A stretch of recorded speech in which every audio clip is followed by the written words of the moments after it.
Hola, bienvenidos a este programa especial donde todos somos La Habana, todos somos Cuba. Tengo el inmenso placer de compartir con un arquitecto, escritor, profesor, defensor de los valores culturales, urbanísticos y arquitectónicos de La Habana. Un hombre al que admiro por su capacidad y esa manera de ser, aún con la inmensidad de su obra, auténticamente cubano e irremediablemente habanero.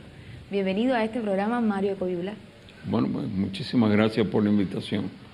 Mario, cuando pensamos en esta conversación y este diálogo que a partir de ahora vamos a desarrollar, pensamos centrarlo primeramente en su carrera como arquitecto y lo que usted ha hecho por nuestra ciudad, por supuesto, sus visiones futuristas, sus dotes en el magisterio. Primeramente, entonces, comencemos por esa decisión de estudiar arquitectura y a partir de ahí emprender su carrera profesional. Fue simple, realmente la decisión para estudiar arquitectura la tomé muy tarde. Yo no tenía una vocación temprana. Lo que sucede es que desde muy niño era bueno dibujando, y muy bueno. Y entonces era una pena perder esa habilidad, todo el mundo lo decía, así que entré a arquitectura y no me arrepiento. Creo que es una carrera que tenía un campo muy amplio, donde uno se puede canalizar hacia diferentes zonas, de acuerdo a tus intereses, tus habilidades. Una de sus primeras obras fue el proyecto de las Mercedes, de la ciudad escolar Camilo Cienfuegos en las Mercedes, en las cercanías de la provincia de Granma. ¿Por qué Coyula apostar por por este proyecto en una zona rural cuando realmente su camino pretendía ser otro? Para mí, por supuesto, fue un enfrentamiento inmediatamente después del triunfo de la Revolución con un mundo que yo no conocía. Realmente yo era un guajiro de La Habana, es decir, yo conocía La Habana y Varadero y más nada, no me había movido más allá. Y conocí el campo. Dormí en un bohío, me cayó una rata en la cara. Experiencias únicas. Sí, bueno, y entonces creo que conocí Cuba en aquel momento. Y una Cuba que era la Cuba de antes de la Revolución, porque todavía había pasado 1 año, 2 años nada más. ¿Y cuándo entonces comienza esta arista por el desarrollo, por la defensa de lo urbanístico de la ciudad? Bueno, todavía en aquella época yo pensaba como arquitecto, pero poco a poco me fui inclinando más al urbanismo y sobre todo al diseño urbano, porque la planificación urbana me ha resultado siempre demasiado abstracta. Y me gusta el diseño donde hay elementos ya que tienen forma, que tienen color, que tienen vida, con áreas verdes, con pavimentos, con esculturas, con mobiliario urbano. Y eso es lo que realmente más me ha interesado. Bueno, escribí un libro sobre eso, sobre diseño urbano. A mí me gusta y me ha gustado mucho enseñar también en proyectos. Lo que no me gusta es toda la cosa del papeleo y los informes, y es espantoso todo eso. Coyula, usted ya lo decía, ha sido defensor a ultranza de los atributos urbanísticos de esta ciudad de La Habana. Es mi ciudad. Porque es su ciudad, la ciudad de los habaneros, y durante toda su carrera ha tenido el mérito de recorrer todas estas escalas del diseño ambiental. Sin embargo, comentó una vez sobre esta ciudad que podría terminar en una visión dantesca como un gran anillo de basura, consolidada o como un cráter vacío que en el centro alguna vez tuvo una ciudad. ¿No le parece una frase un tanto lacerante? ¿La mantiene aún? Sí, porque hay que asustarse. Conviene, yo creo que, claro, si uno asusta mucho, muy seguido, es como el cuento de ahí viene el lobo, ¿no? Pero yo creo que sí, porque hay una realidad. La ciudad central es la ciudad, es La Habana. La Habana que todos conocemos y reconocemos es la ciudad central, Centro Habana, Vedado, Santo Suárez, Lawton. Y hay un anillo periférico que es todos los municipios de la periferia. Ahí están los... Habana del Este, La Lisa, esto. Y entonces, realmente la arquitectura de esos suburbios es mala, es pobrecita. Y la paradoja, la ironía es que es la que resulta más fácil de arreglar. Es decir, el individuo que vive en una casita en alturas de la Lisa se para arriba de una caja de refresco y le arregla un parche al techo de su casa, porque a lo mejor la hizo hasta él mismo. Pero el que vive en un edificio de 10 pisos en el Vedado o en Centro Habana y tiene un problema general del edificio, no puede arreglarlo. La paradoja es que somos dueños del apartamento, los que viven en edificios de apartamentos, somos, como yo, somos dueños de tu apartamento, pero nadie es dueño del edificio. Y entonces el edificio se va deteriorando. ¿Mantienen entonces ustedes esta afirmación? Sí, yo creo que sí. Podemos terminar siendo un anillo de basura, perdón, la gente que vive en La Lisa o en La Guinera, pero bueno, para decirlo así, de basura bien conservada, consolidada. Creo que hay que buscar la fórmula, pero esa fórmula hay que pensarla muy bien para evitar un problema de segregación social, que en definitiva ya se está presentando con la posibilidad de comprar y vender viviendas. La gente que tiene más ingresos tiene posibilidad de comprar las mejores viviendas y lo están haciendo. Y se irá produciendo, por supuesto, la salida entonces del que vende esa vivienda. ¿A dónde va a parar? A La Habana Profunda, a La Habana del Sur, a Arroyo Naranjo o a cualquier otro lugar lejano. Y entonces se irá consolidando otra vez que las zonas que una vez fueron privilegiadas antes de la revolución volverán a ser privilegiadas. Y estuve tentado a decir elegante, pero no viene bien decir elegante, porque esa gente que va a llenar ahora con más dinero en el bolsillo no son elegantes. Son gente de un gusto espantoso, pero con dinero. Son lo que yo llamo los pobres nuevos ricos. ¿Tiene que ver esto de la elegancia y de la ciudad y algunos municipios de la capital, digamos, con este vedado del que usted ha sido parte toda su vida?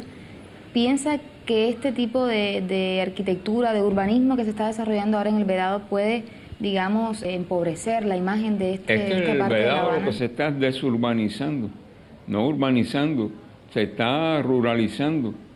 Pues ya es un problema de la migración de zonas rurales, que gente que vivía en el campo llega aquí, quiere criar gallinas y sembrar plátanos en el jardín de la casa, luego hace una jaula para meter el carro cuando a lo mejor ya tiene carro. Entonces, a veces yo digo, bueno, pueden pensar, el que me oye y dice, bueno, este nació en el Vedado y era un burgués o lo que fuera, pero yo digo, no, es que no es de antes de la revolución y después de la revolución, es que durante 20 años después del triunfo de la revolución se respetaban las leyes, se sacaban las licencias de obra, se mandaba a parar una obra y se le hacía rehacer lo mal hecho.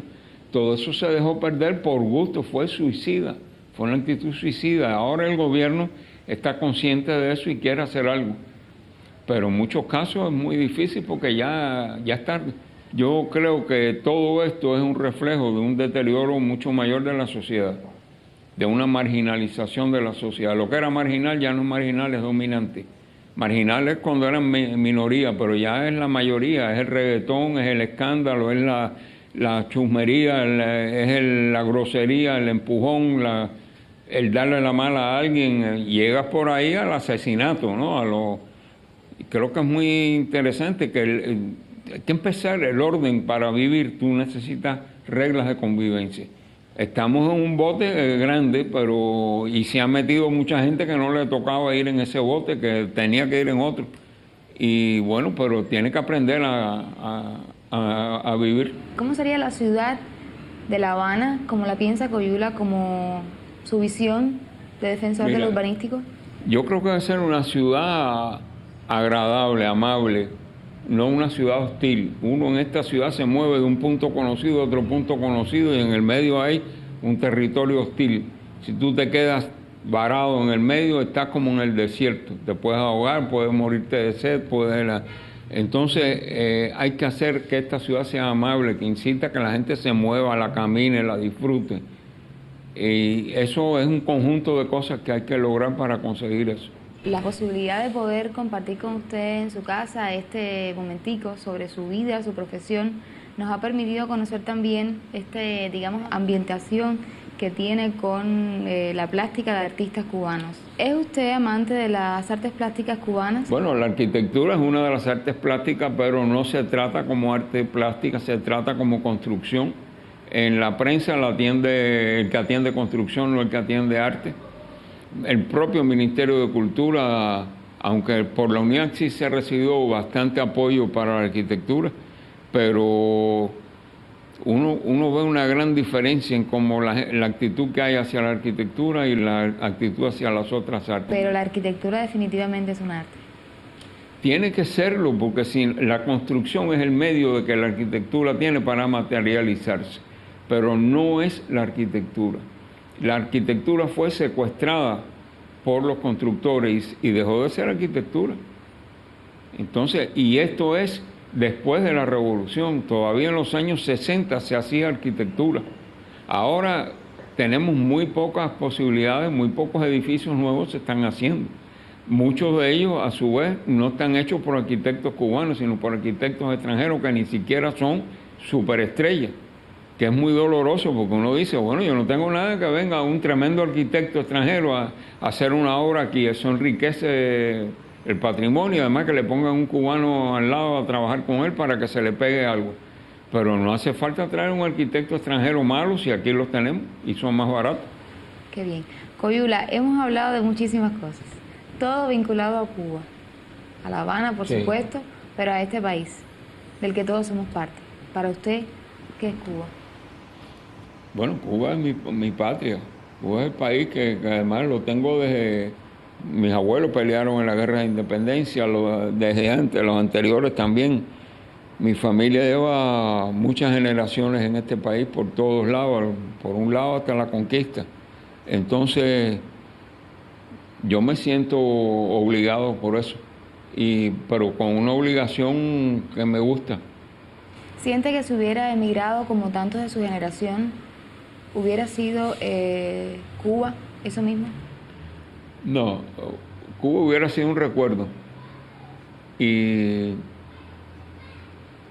mis dos hermanas y mi madre se fueron de Cuba y mucho tiempo después, cuando empecé a viajar a dar conferencias en Estados Unidos y eso, trataba de pasar por Miami para verla, aunque fueron unos días. Y era una sensación al mismo tiempo muy agradable, por supuesto. Tuve 30 años sin ver a mis hermanas y al mismo tiempo triste, porque las veía sumergidas en un mundo que ya no existía, oyendo música de los años 50, hablando de gente y de lugares que ya no existían. Y era triste, es decir, y se mantenían muy cubanas, pero Cuba era algo en la cabeza, no era una Cuba real. ¿Siente que será La Habana alguna vez parte de ese pasado del que me hacía referencia cuando hablaba de Cuba, de lo que usted desearía ver, que quizás no pueda ver?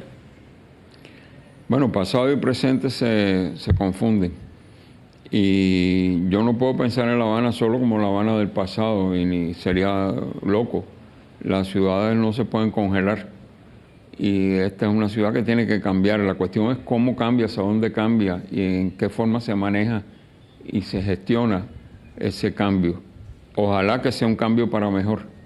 Habrá cosas que se perderán inevitablemente, no se puede conservar todo, ni siquiera se debe conservar todo, no solo es que no se puede, que no se debe, pero hay que conservar la esencia y hay que conservar lo más posible, no solo por razones culturales, sino hasta por razones ecológicas. Lo mejor sería una ciudad que se fuera entretejiendo, que fuera viendo las sustituciones inevitables de un edificio que llega al final de su vida. Y a mí no me duele que un edificio muera cuando ya cumplió su vida útil, aunque a veces vale la pena hacer, porque es algo muy especial, hacer un esfuerzo para mantenerlo vivo. A mí me parece que lo importante de una ciudad, de cualquier ciudad, es la diversidad y la superposición de funciones. Eso es lo que le da vida a la ciudad. No me quiero poner ahora nostálgico ni romántico, pero a esa etapa de los años 60 fue una etapa en que uno sentía que cualquier cosa era posible. Muchísimas gracias, Coyula, por aceptar nuestra presencia en su casa, por poder compartir con usted este lugar de intimidad, de meditación, de reflexión sobre su obra, sobre su carrera. Gracias a ti, Maylen, y gracias a ustedes. Por hoy termina este programa especial donde esta vez usted, el doctor Mario Coyula y yo somos La Habana, somos Cuba. Hay lugares de esos donde hay gente que llevan viviendo 25 años dentro de un chichón que le hicieron a la casa original que nunca se lo debieron haber permitido.